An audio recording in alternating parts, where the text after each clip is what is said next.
June 5, 1944, 23:47 hours. Portsmouth Naval Base, England. Lieutenant Commander David Richardson stands in a radio intercept room staring at a map of the English Channel, and he understands with absolute certainty that tomorrow's invasion is going to fail. He's 29 years old, radar specialist, MIT graduate who joined the Navy in 1942 because he wanted to do something that mattered. Now he's about to watch the largest amphibious invasion in history turn into the largest massacre. The problem is German radar. Specifically, Freya early warning radar stations along the French coast that can detect ships at 50 miles range.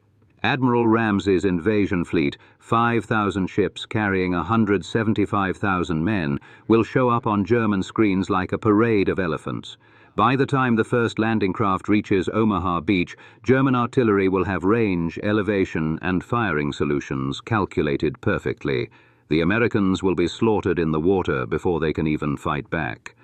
Richardson has been tracking German radar capabilities for 6 months.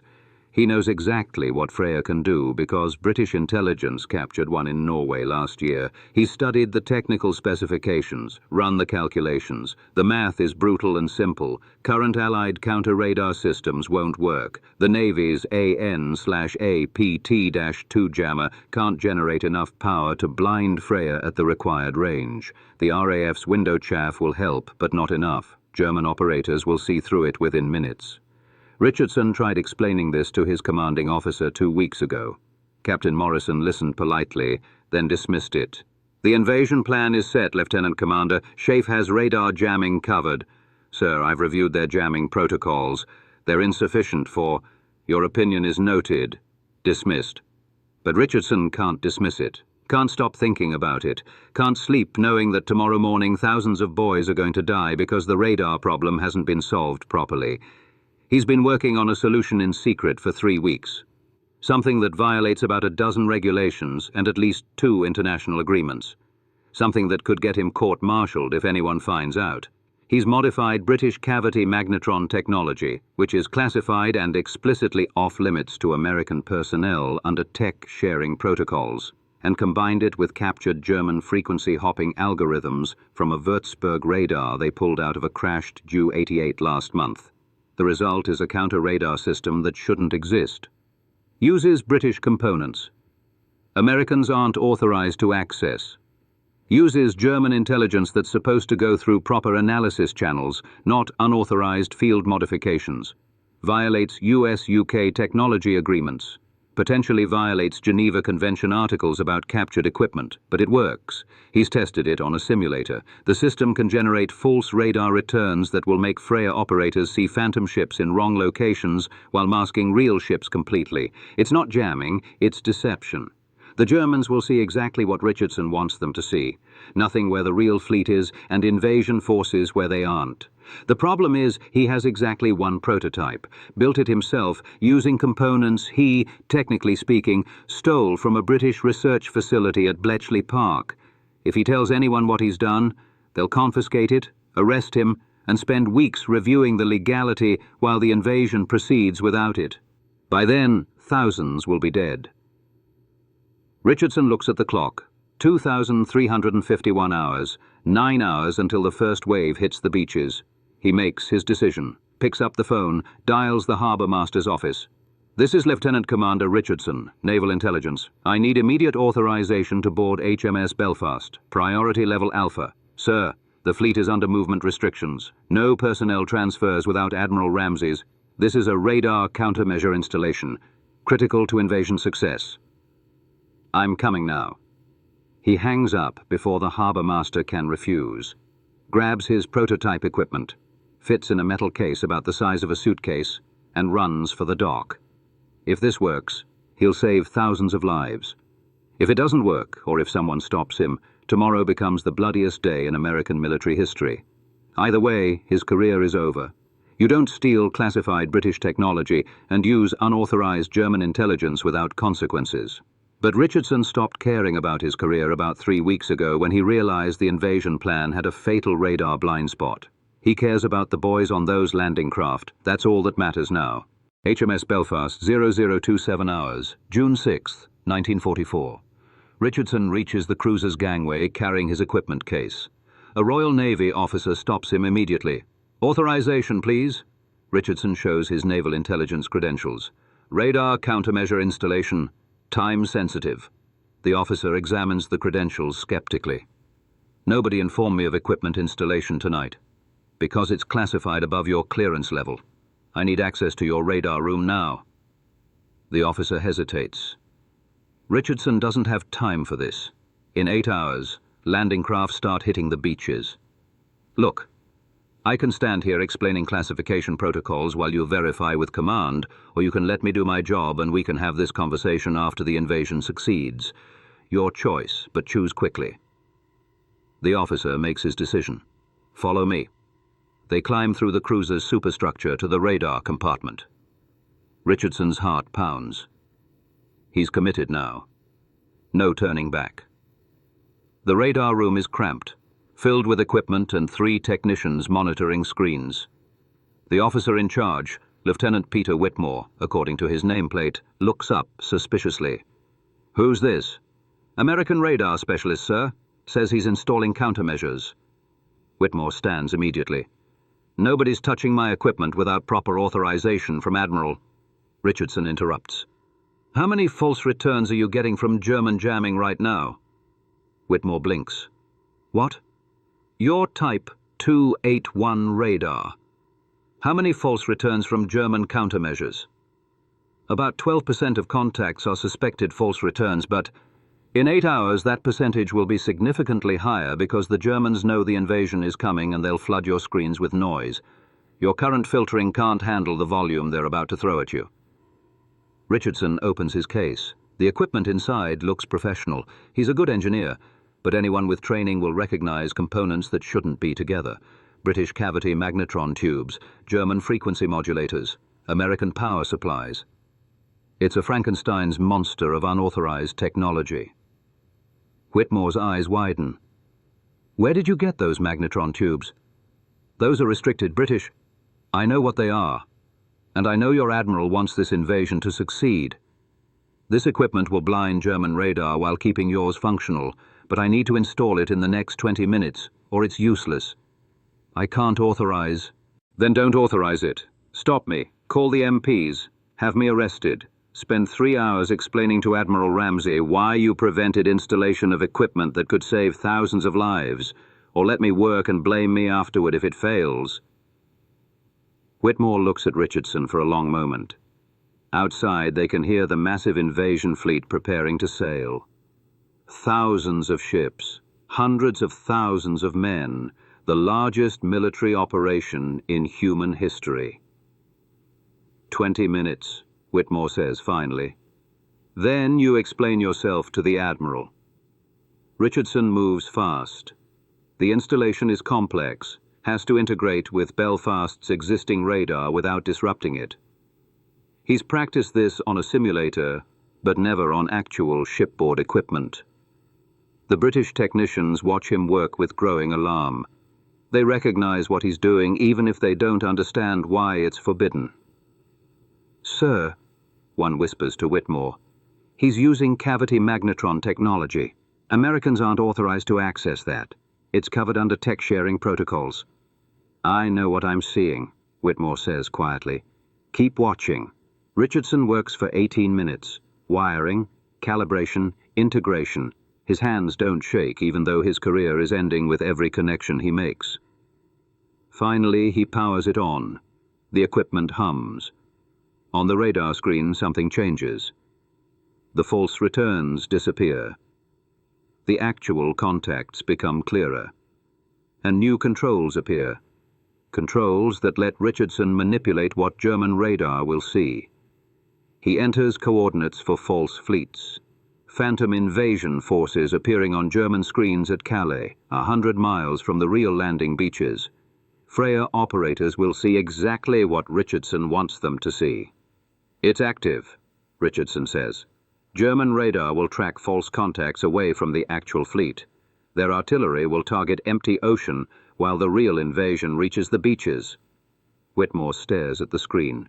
"How did you—" I used technology I wasn't authorized to use, and intelligence I wasn't authorized to access. In about 4 hours, someone's going to notice and I'm going to be arrested. But by then, the first wave will be ashore. You know this is illegal. I know. But those boys on the landing craft don't care about regulations. They care about surviving tomorrow. This gives them a chance. Whitmore is quiet for a moment. What do you need from me? Don't report this until 0600. Give the system time to work. After that, do what you have to do. You're asking me to be complicit in... I'm asking you to let me save lives. Everything else is just paperwork. Whitmore nods slowly. The equipment stays active until 0600. After that, I report everything. Fair enough. Richardson stays in the radar room watching his illegal system work. The phantom fleets appear on German screens exactly as planned. He can tell it's working because British intelligence intercepts show German command redeploying forces to Calais. The invasion fleet sails at 0300 hours, 5,000 ships moving toward Normandy while German radar tracks false contacts 100 miles away. At 0545, Admiral Ramsey's Chief of Staff enters the radar room with 2 military police. Lieutenant Commander Richardson, you're under arrest for unauthorized use of classified British technology and violation of international tech sharing agreements. Richardson stands. The system needs to stay active until the landing craft reach the beaches. It will remain active. You won't. They take him to the brig. He doesn't resist. At 0630 hours, the first American soldiers hit Omaha Beach. German artillery fire is lighter than expected. Radar-directed guns are targeting empty ocean at Calais. The invasion that should have been a massacre becomes a foothold. Casualties are still heavy. War is always heavy, but survivable. The Allies establish their beachhead. Richardson watches the sun rise through the brig porthole and knows his career is over. But the invasion succeeded. That's enough. June 6, 1944, 14:30 hours. Detention cell, Portsmouth Naval Base. Richardson sits alone for 8 hours before anyone comes to question him. Through the small window he can hear reports filtering through the base. The invasion is holding, casualties lower than projected, beachhead established. His illegal radar system worked. That's all that matters. The door opens. A man in civilian clothes enters, late 40s, glasses, carrying a thick file folder. He sits across from Richardson without introducing himself. Do you know how much trouble you're in, Lieutenant Commander? Yes, sir. I don't think you do. Let me explain. You stole classified British cavity magnetron technology from a secure facility. That's theft of Allied intelligence, violation of international technology agreements, and potentially espionage. I didn't steal it for personal gain or enemy benefit. I used it to save Allied lives. That's not how international law works.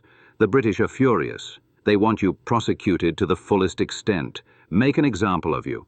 Show that technology sharing agreements have teeth. Richardson stays quiet. The man opens the folder. You also accessed captured German radar intelligence without authorization. That material was classified for analysis, not field use. You violated chain of command, bypassed intelligence protocols, and risked compromising sources and methods. The intelligence was just sitting there being analyzed while men were about to die. I used it productively. You used it illegally. There's a difference. The man pulls out a document. This is the preliminary damage assessment. Your actions violated the US-UK Technology Sharing Agreement of 1943, Article 3, Section 5. Violated naval regulations regarding unauthorized equipment installation, violated intelligence handling protocols. The list goes on for 6 pages. And how many American lives did my violations save? The man closes the folder. We estimate between 8,000 and 12,000 casualties prevented by misdirecting German artillery. Your radar deception system worked exactly as you said it would. German guns were targeting phantom fleets at Calais while the real invasion landed at Normandy. Richardson feels something release in his chest. Then it was worth it. Worth a court-martial? Worth prison? Yes. The man studies him carefully. Why'd you do it? You knew the consequences.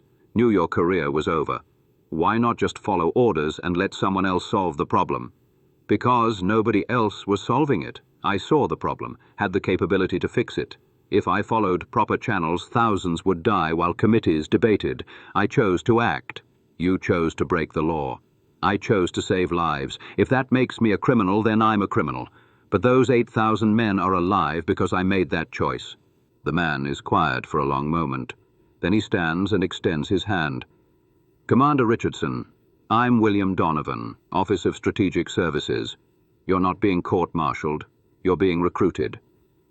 Richardson stares at him. What? Your illegal radar system saved D-Day, but more importantly, you demonstrated something we desperately need: ability to improvise, ignore stupid regulations when lives are at stake, use any resource available regardless of whose permission you need. That's exactly what OSS does. I thought I was going to prison. The British want you in prison. Admiral Ramsay wants you court-martialed. But General Eisenhower overruled them both. He reviewed what you did, looked at the casualty projections, and made a decision. Your actions were illegal but necessary. You're getting a medal, not a court-martial. A medal for breaking the law, a Legion of Merit for exceptional initiative in support of Allied operations. The citation will be vague about what you actually did, but Eisenhower wants it on record that when you saw a problem threatening the invasion, you fixed it regardless of regulations. Richardson doesn't know what to say. Donovan continues, but there's a condition. You're being transferred to OSS immediately. Your radar work is classified above top secret. You'll never talk about it publicly, and you'll spend the rest of the war doing similar work, improvising solutions to problems that official channels can't solve fast enough. What kind of work? The kind that requires breaking rules to save lives. The kind that keeps you out of prison because you're too valuable to waste on regulations. Donovan picks up his folder. You have two choices. Take the transfer to OSS and keep doing what you're good at. Or face court-martial and let the British make their example. That's not really a choice.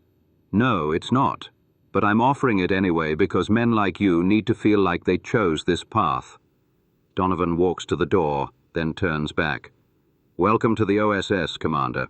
Your first assignment starts tomorrow. We've got a problem in France that requires your particular talents for ignoring regulations. He leaves. Richardson sits alone, processing what just happened. He broke every rule in the book, stole technology, violated international agreements, risked his career and freedom, and instead of prison, he's getting a medal and a promotion. Because sometimes in war, the most responsible thing you can do is ignore the rules and solve the problem, even if it costs you everything.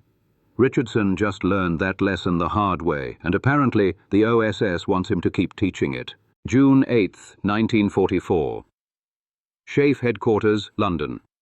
Richardson stands at attention in General Eisenhower's temporary office. The Supreme Commander sits behind a desk reviewing Richardson's file, his expression unreadable. At ease, Commander. Eisenhower doesn't look up from the documents. Do you understand why you're here? I assume to explain my actions on June 5th, sir.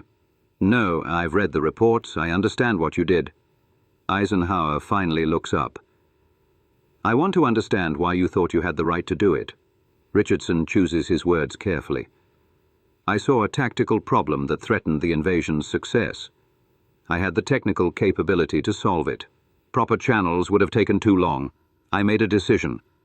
You made a decision that violated international agreements we spent months negotiating with the British. You stole their technology, used it without permission, created a diplomatic incident while we're trying to maintain Allied unity. Yes, sir. The British Chiefs of Staff want you court-martialed and dishonorably discharged. They say if we don't punish you, it sends a message that Americans can steal British technology whenever we want. Richardson stays silent. Eisenhower leans back. Admiral Ramsay disagrees with them. He reviewed the casualty projections, what we expected versus what actually happened at Omaha Beach. Your radar deception system reduced casualties by approximately 70%. 8,000 American boys came home because you decided to ignore regulations. I didn't do it for recognition, sir. I did it because it needed doing. I know. That's why you're getting a Legion of Merit instead of a court-martial. Eisenhower pulls out a medal case. But here's the problem, Commander. I can't publicly acknowledge what you did. Can't tell the press that D-Day succeeded partially because an American officer stole British technology. That destroys Allied cooperation. Makes it look like we don't trust each other. I understand, sir. So here's what happens. You get this medal. The citation says exceptional technical initiative in support of Allied operations. Vague enough that nobody knows what you actually did. Your radar system gets classified top secret. Everything about it, the technology, the installation, the results, becomes restricted information. You never talk about it. Ever. Eisenhower stands and pins the medal to Richardson's uniform. Officially, D-Day succeeded because of brilliant planning and brave soldiers. Your contribution disappears into classified files.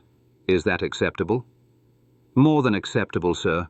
I never wanted credit, just wanted the invasion to succeed.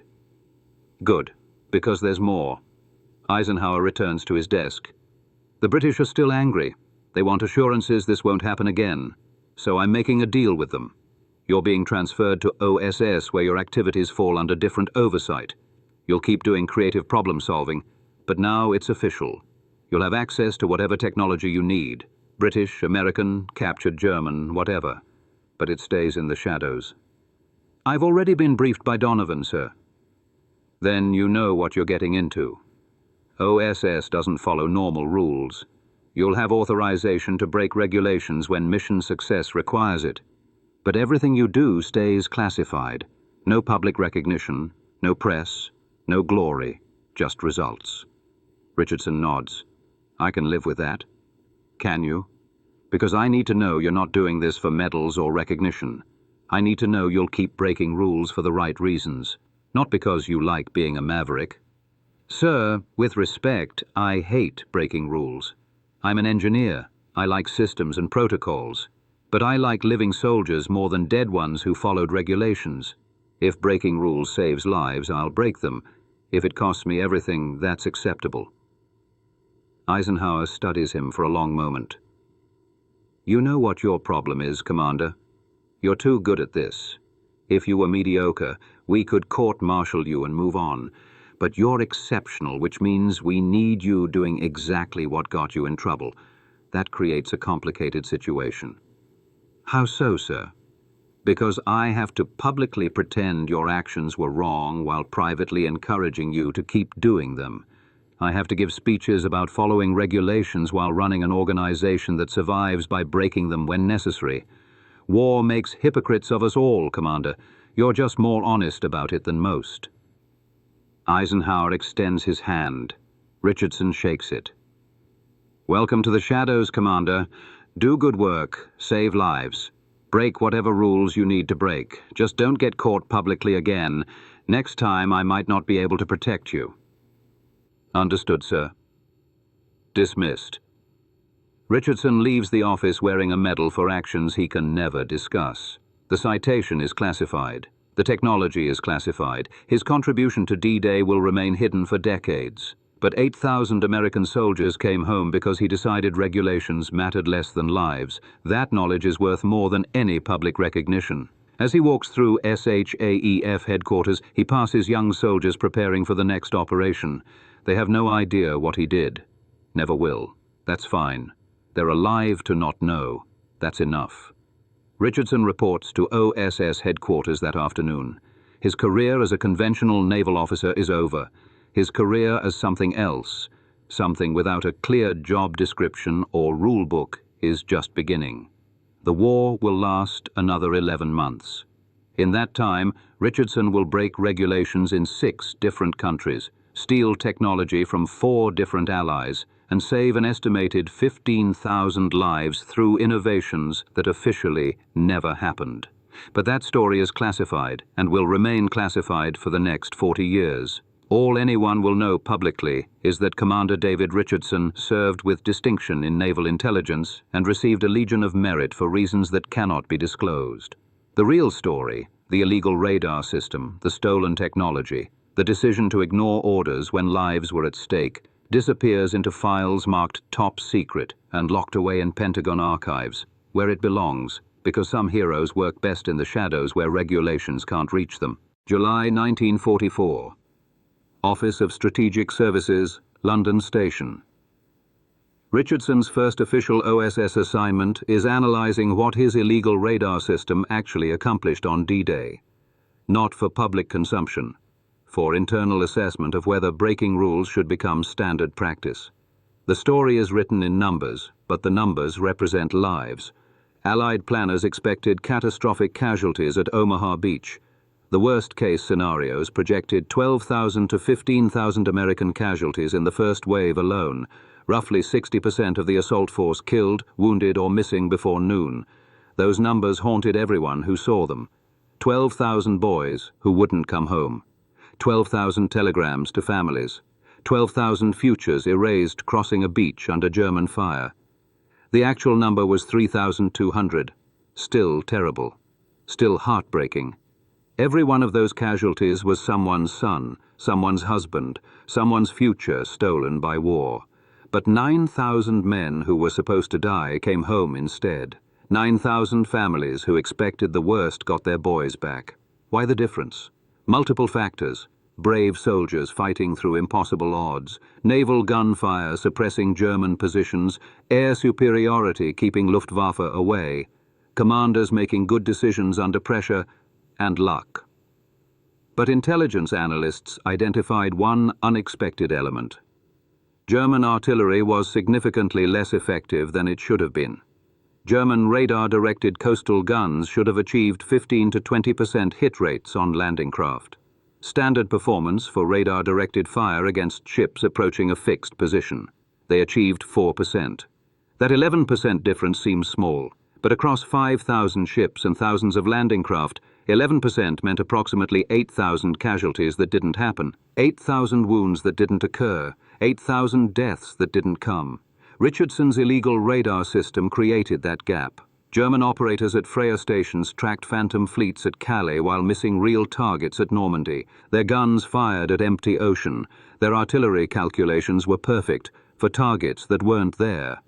Meanwhile, American soldiers crossed the beach with lighter fire than expected. Still heavy, still deadly, but survivable. 8,000 men.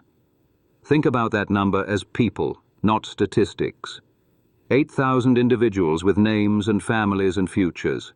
8,000 men who wrote letters home after D-Day instead of having letters written about them. OSS analysts understand this means Richardson's violation of British technology agreements saved more lives than some entire divisions. One engineer with stolen equipment accomplished more than regiments of soldiers. But the implications go beyond D-Day numbers. Richardson proved something military establishments resist acknowledging. Sometimes officially approved solutions fail, and sometimes breaking rules becomes the most responsible option available. The US-UK Technology Sharing Agreement existed for legitimate reasons. Prevent technology theft, maintain Allied trust, ensure proper testing before deployment. Richardson violated it completely and saved 8,000 lives. That's an uncomfortable truth. Can't be explained away. Can't be dismissed as luck or coincidence. The evidence is clear. Breaking rules produced better results than following them.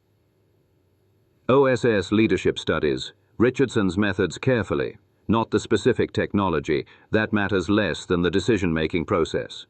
How did he know rules should be broken? What criteria guided him? The analysis reveals something organizations hate admitting. Richardson didn't follow systematic protocols. He saw a problem, understood he could fix it, and decided lives mattered more than regulations. That's judgment, not methodology. Military organizations prefer systems over judgment. Systems are predictable, replicable, enforceable. Judgment is personal, inconsistent, impossible to standardize. But Richardson's judgment saved 8,000 lives, while proper systems would have killed them. OSS concludes his approach should become semi-official.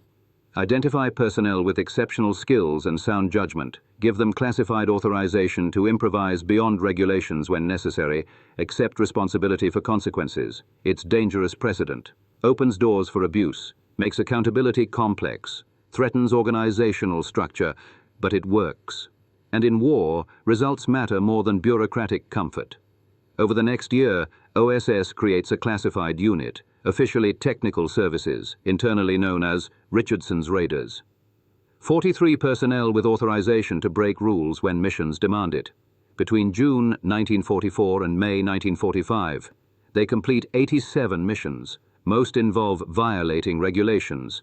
All involve saving lives. Total estimated Allied personnel saved 15,400. 15,000 men who came home because someone decided regulations weren't sacred. 15,000 families who got their boys back.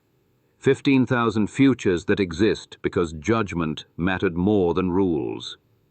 Richardson personally leads 19 of those missions. Each violates multiple regulations.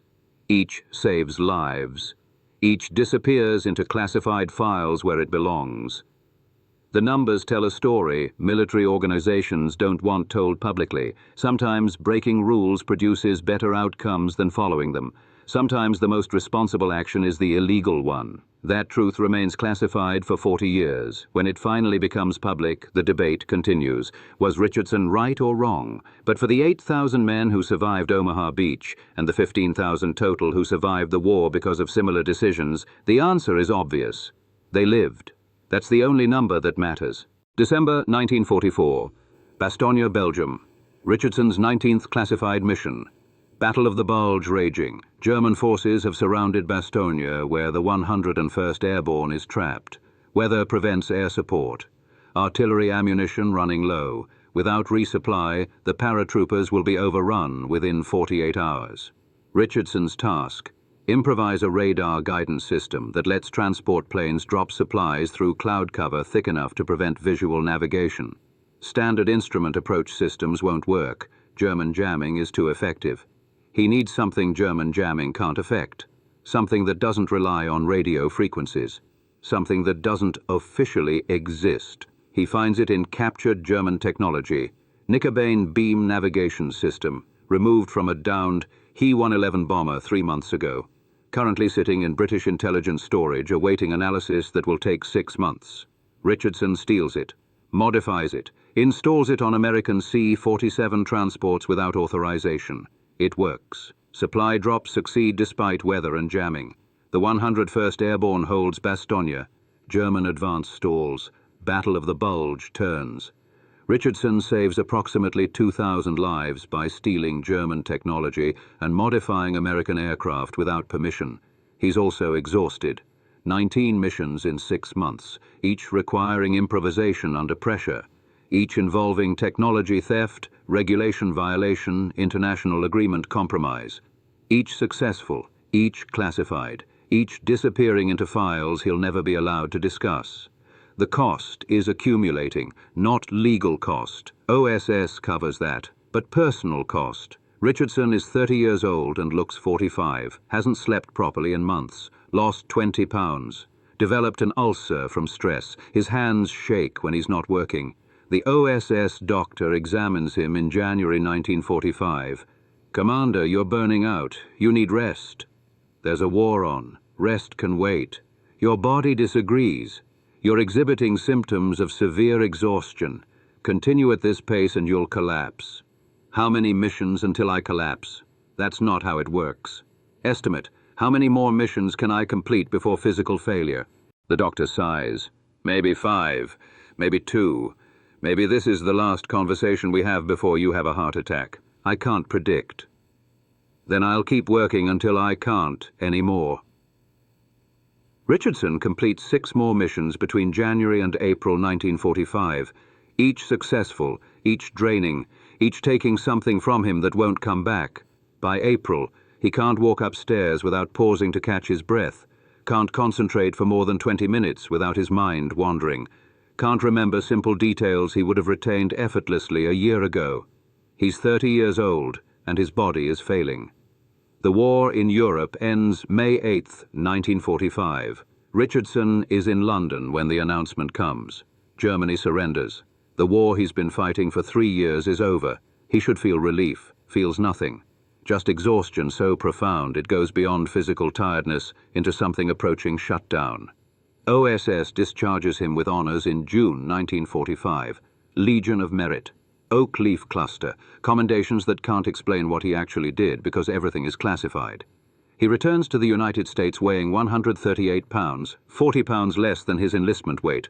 The doctors at Walter Reed Hospital examine him and find stress-related damage to his cardiovascular system, ulcers, chronic fatigue, early signs of what would later be called PTSD, though that term doesn't exist yet. "You drove yourself too hard," one doctor tells him. "Whatever you did in the war, you sacrificed your health doing it." Richardson doesn't tell them what he did. Can't. Everything classified. Instead he says, "It was worth it." Was it? You're 30 years old with the body of a 50-year-old. That's permanent damage.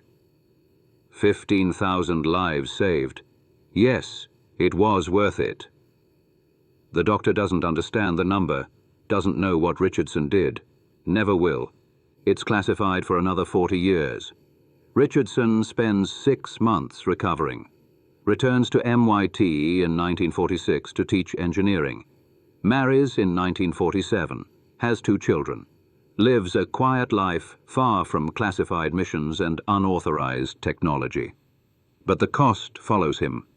The exhaustion becomes chronic. The stress damage never fully heals. By age 45, he looks 60. By age 50, he retires early because his health won't support full-time work. He never regrets the choices he made, never questions whether breaking rules was worth it, but he carries the cost physically every day for the rest of his life. The 8,000 men who survived D-Day don't know his name. The 2,000 who survived Bastogne never heard of him. The 15,000 total saved by his missions have no idea he exists. That's fine. Richardson never wanted recognition, just wanted people to live. But living soldiers don't erase the cost of saving them. Richardson paid for those 15,000 lives with his health, his youth, and his future. He'd do it again, every time.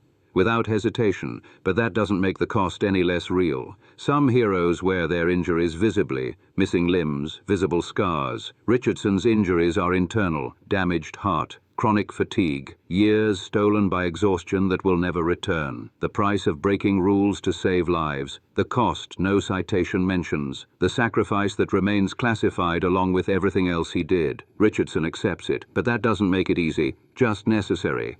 1985, Pentagon Declassification Review. 40 years after the war, someone finally asks whether Richardson's D-Day radar operation should remain classified. The Cold War is winding down. Allied technology sharing is routine now. The diplomatic sensitivities that required secrecy in 1944 are irrelevant 4 decades later. A young historian named Sarah Chen is reviewing classified World War II files for potential declassification. She finds Richardson's file buried in OSS archives. Legion of Merit citation with redacted details. Mission reports marked top secret, UK relations. Technical diagrams she doesn't understand. She requests full access, gets denied. Requests again through Freedom of Information Act. Gets partially approved. Some documents declassified, others remaining restricted. What she receives is enough to understand what happened. The illegal radar system, the stolen British technology, the 8,000 lives saved, the diplomatic incident that was buried to protect Allied unity. Chen spends 2 years researching, interviewing surviving participants, tracking down Richardson himself. She finds him in Massachusetts, 70 years old, retired MIT professor, living quietly. He's hesitant to discuss classified operations, even though portions have been declassified. "I'm not supposed to talk about this," he tells her when she explains her research. "The operation was declassified 2 years ago. You can discuss it now." Doesn't feel right. Spent 40 years keeping it secret. Hard to just start talking. Chen shows him the declassified documents. Richardson reads them slowly, remembering. "That was a long time ago. Different world. Different war. You saved 8,000 lives by breaking regulations. That's historically significant. I did what needed doing. Nothing heroic about it. Just engineering applied to a tactical problem. But you knew you'd be arrested. Knew your career was over. Yet you did it anyway." Richardson is quiet for a moment. "Those boys on the landing craft didn't know my name. Didn't know what I was doing.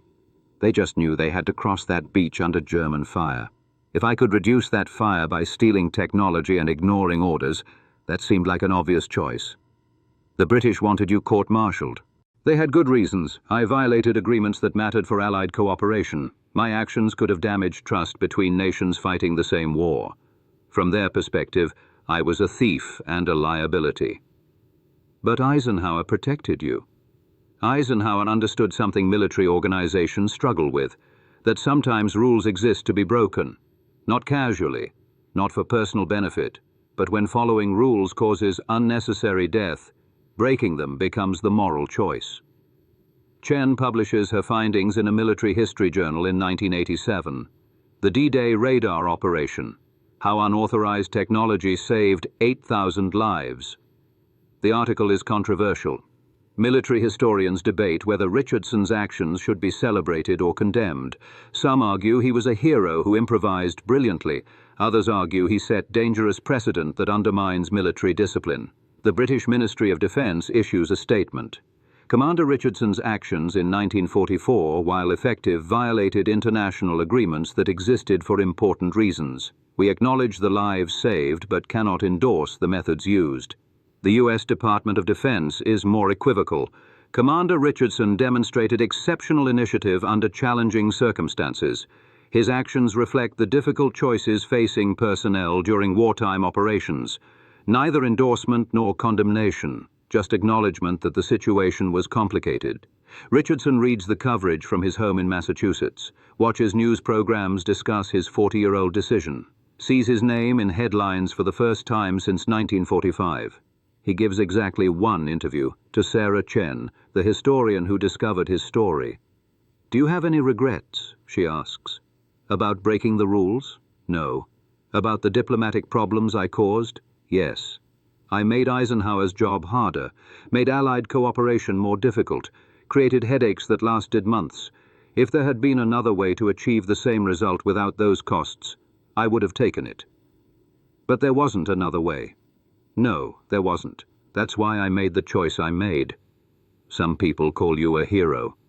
I'm not a hero. Heroes charge machine gun nests and throw themselves on grenades. I just used technology in ways I wasn't supposed to. That's engineering, not heroism. You risked your career and freedom. And 8,000 men risked their lives crossing that beach. My risks were trivial compared to theirs." Chen's article brings Richardson brief public attention. He receives letters from veterans, men who landed at Omaha Beach, children of men who survived, people who owe their existence to decisions made 40 years ago. One letter particularly affects him. From a man named Robert Patterson. "My father was in the first wave at Omaha. He made it across the beach, fought through France and came home. He died in 1978, but before he passed he told me how lucky they were that German artillery wasn't more accurate. He never knew why. Now I know. Thank you for my father. Thank you for me. Thank you for my children who exist because he survived." Richardson keeps that letter. Rereads it when he questions whether breaking rules was worth the cost. 8,000 men, uncountable descendants, entire futures that exist because he decided regulations mattered less than lives. The debate continues among military historians and ethicists. Was Richardson right to break rules? Should militaries create systems that encourage or permit such actions? What happens when rule-breaking becomes normalized? These are important questions without easy answers, but for Richardson, the answer has always been simple. Rules serve purposes, but when they conflict with saving lives, lives win. Every time, without exception. That principle guided him in 1944, still guides him in 1987, will guide him until he dies, because some principles transcend regulations. Some choices are right even when they're illegal. Some heroes work best in the shadows where rules can't reach them. Richardson learned that in 1944. The world learned it 40 years later when his story finally became public. Better late than never. 1990s. Modern military training institutions. Richardson's story becomes a case study at multiple service academies. Not because it's resolved, it isn't, but because it illustrates a tension that never disappears. When should personnel break rules to accomplish missions? Naval Academy at Annapolis includes Richardson's D-Day operation in their ethics curriculum. The case is presented without suggesting correct answers. Commander Richardson violated multiple regulations and international agreements. His actions saved approximately 8,000 lives. Discuss whether his actions were justified. Midshipmen debate intensely. Some argue Richardson was a hero who improvised brilliantly under pressure. Others argue he set dangerous precedent that undermines military discipline and international cooperation. Both positions have merit. That's what makes it a good ethics case. No easy answer. West Point approaches it differently. They focus on command responsibility. General Eisenhower chose to protect Richardson rather than court-martial him. Analyze the implications of this decision for military discipline and leadership. Cadets wrestle with competing priorities, maintaining regulations versus achieving mission success, following international agreements versus saving lives, supporting subordinates versus enforcing rules. Again, no easy answers, just difficult trade-offs. Air Force Academy examines the technical aspects. Richardson modified Allied equipment using unauthorized captured technology. Evaluate whether the technical risks justified the potential benefits. The consensus among students across all three academies: Richardson's actions were simultaneously right and wrong. Right because they saved lives. Wrong because they violated agreements that mattered. Both things can be true. Military doctrine slowly evolves to acknowledge this complexity. Field manuals still emphasize following orders and regulations, but they increasingly include provisions for tactical flexibility and operational necessity, bureaucratic language for sometimes you need to break rules. Special Operations Forces take Richardson's lessons furthest. SEALs, Delta Force, and similar units explicitly train personnel to improvise beyond regulations when missions demand it. They're given authorization to use any available resources, Allied, enemy, experimental, unauthorized, if tactical situation requires it. That authorization traces directly back to Richardson. His D-Day operation proved that sometimes rule-breaking saves lives. Modern Special Operations doctrine codifies that lesson into official, if classified, policy. Richardson's radar deception technique itself becomes obsolete quickly. Post-war radar development makes his specific approach ineffective. But the principle remains. Use any technology available, regardless of whose permission you need, if it accomplishes the mission. That principle influences Cold War intelligence operations, Vietnam Special Operations, Gulf War planning, and modern counterterrorism. It's rarely discussed publicly, always classified, but always present in organizations that operate at the edge of what's officially permitted. Richardson knows his story influenced military doctrine, never speaks about it publicly after the initial 1987 interviews, but occasionally receives visitors, usually senior officers, sometimes CIA personnel, once a presidential advisor, who want to understand his decision-making process. They always ask the same question: how did you know when to break rules? Richardson's answer never changes. I didn't know. I made a judgment call. Could have been wrong. But the alternative, following proper channels while thousands died, seemed worse than the risk of being wrong. But how do you teach that judgment to others? You can't. You can teach principles, teach technical skills. But judgment comes from experience and character. You either have it or you don't. This answer frustrates military organizations. They want systematic approaches, want protocols for deciding when rules should be broken, want to codify Richardson's intuition into doctrine, but Richardson insists it can't be done. The moment you create rules for when to break rules, you just have different rules. What I did worked because it was ad hoc, improvised, based on specific circumstances. Turn it into doctrine, and it loses the flexibility that made it effective. By the late 1990s, Richardson is 80 years old. The health problems from his wartime service have accumulated into serious conditions. His heart is weak, his lungs are damaged. The exhaustion that started in 1945 never truly ended. He receives occasional recognition from veterans groups and military organizations. Speaks rarely, always emphasizing the same theme. I'm not a hero. I'm an engineer who made a practical decision. The real heroes are the men who crossed that beach under fire. Modern technology makes his specific radar technique historical curiosity. But the principle he demonstrated, that sometimes saving lives requires breaking rules, remains relevant.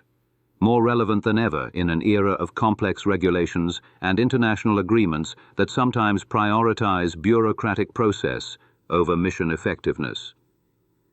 Richardson's legacy isn't the technology. It's the permission to think independently when regulations fail. The authorization to use judgment even when judgment contradicts orders. The validation that sometimes the most responsible action is the illegal one. Military establishments will never officially embrace that legacy. Can't. It's too destabilizing, too threatening to hierarchical structure and discipline. But they quietly accept it. Build it into special operations doctrine, include it in classified contingency planning, teach it at senior leadership courses under euphemisms like operational flexibility and tactical autonomy. All descendants of that decision Richardson made June 5, 1944, when he stole British technology, modified American ships, and saved 8,000 lives by ignoring every regulation that would have prevented him. The legacy continues, classified, hidden, but saving lives, just as Richardson intended. 2002, Richardson's home in Cambridge, Massachusetts. He's 87 years old now, confined to wheelchair. The health damage from 1944 to 1945 has accumulated into conditions that make daily life difficult, but his mind remains sharp. A final visitor arrives, Lieutenant Commander James Walsh, assigned to Naval Historical Center, conducting oral history interviews with World War II veterans before they're all gone. Commander Richardson, thank you for agreeing to this interview. Last chance to tell the story properly, I suppose. Won't be around much longer. Walsh sets up recording equipment. I want to ask about the decision you made June 5, 1944. You knew you'd be arrested. Knew your career was ending, yet you proceeded anyway. Can you walk me through that decision process?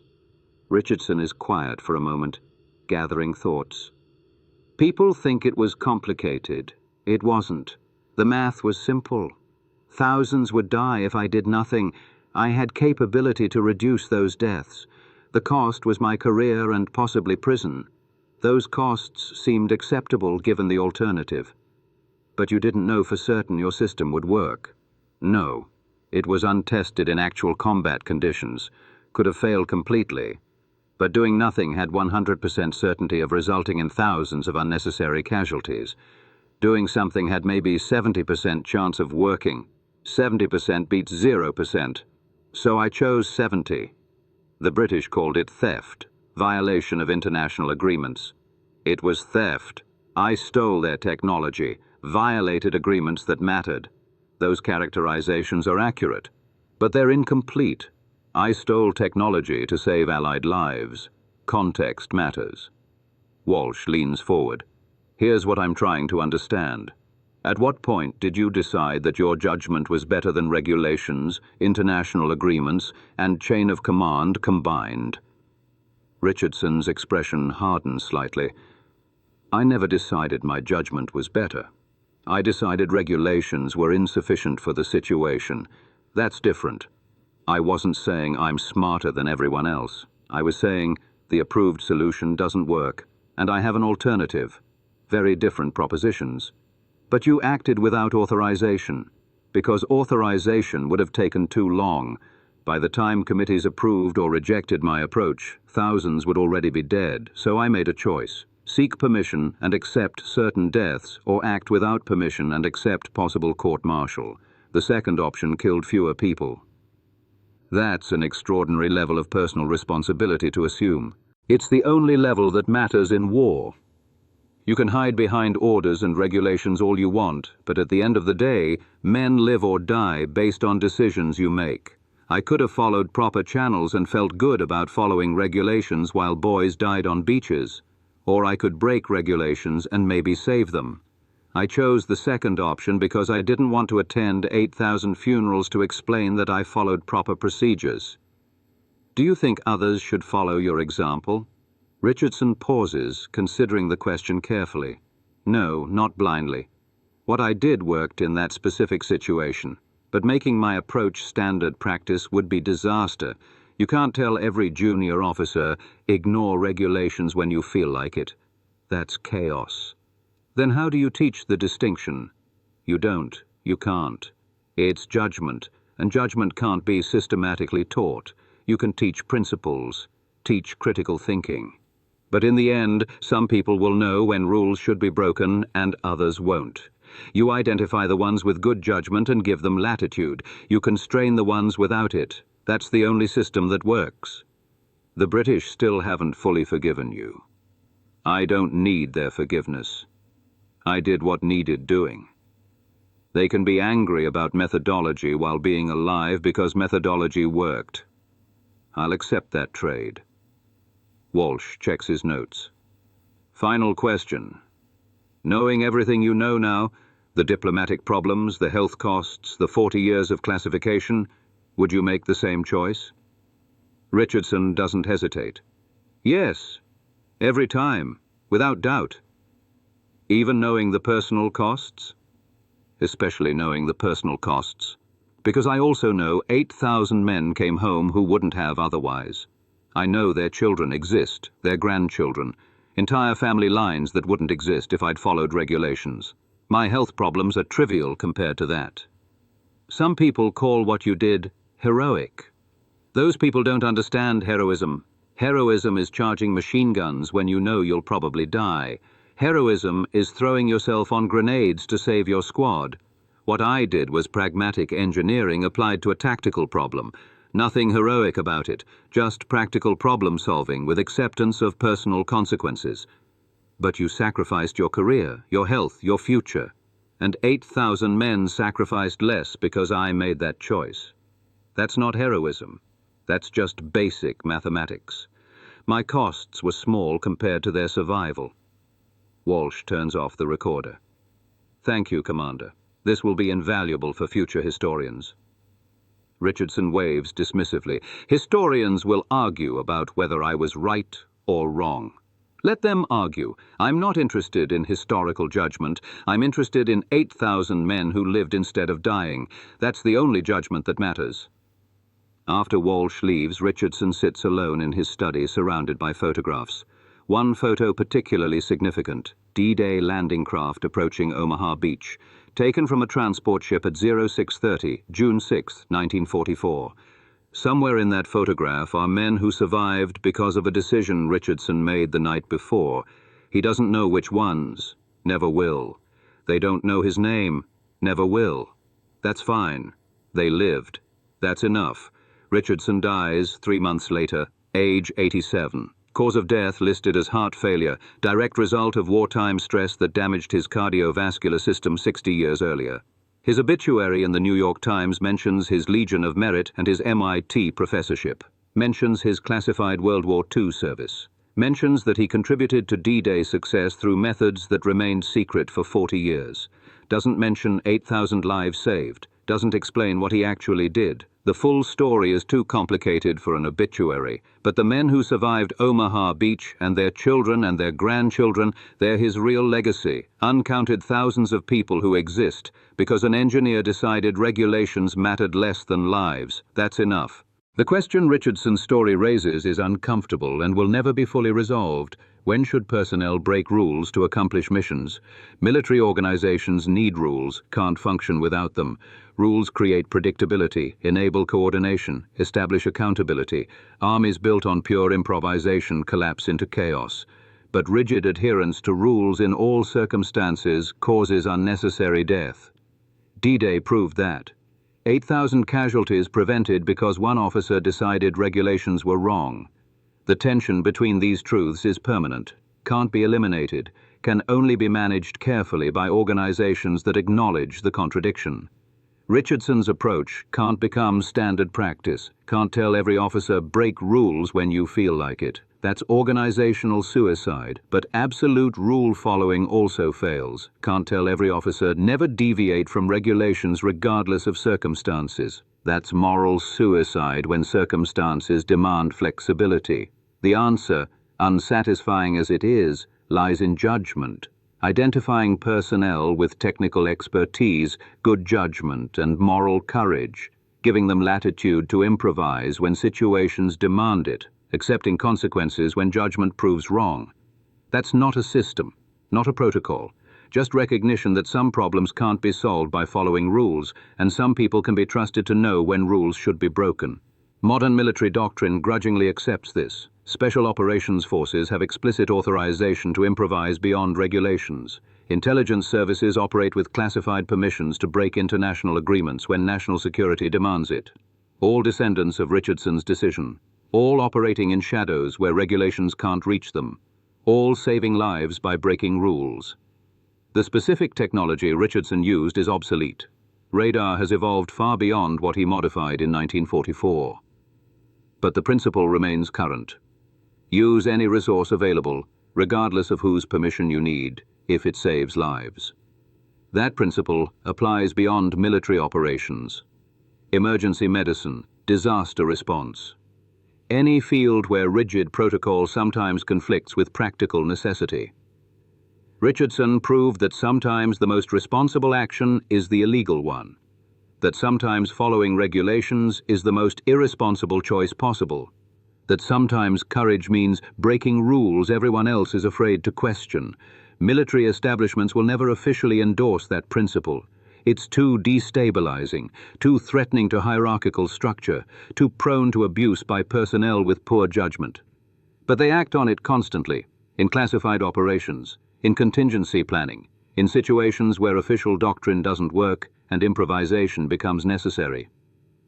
Richardson's legacy is permission to think independently when regulations fail, authorization to use judgment even when judgment contradicts orders, validation that some heroes work best in the shadows where rules can't reach them.